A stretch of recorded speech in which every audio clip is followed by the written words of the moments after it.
This brief tutorial is going to show you how to hyperlink text.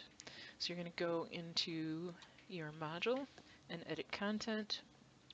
In this case, we'll just use the add content default placeholder copy as an example. You just select whatever content you want to hyperlink. And from there, you're going to choose the link icon.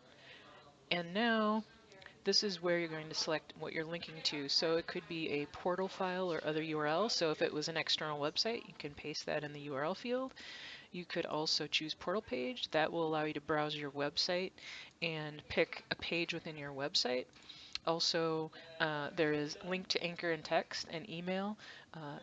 Generally, we advise against using emails in there. It makes it a little more susceptible to getting spam. You should always have people use the contact form to prevent any issues with spam. And then link to anchor in text. It's not used widely, but if you do use that, you also have to put the anchor in place to use that option. But portal page and portal file or other URL, they are going to be your most common go-to as to what you're linking to.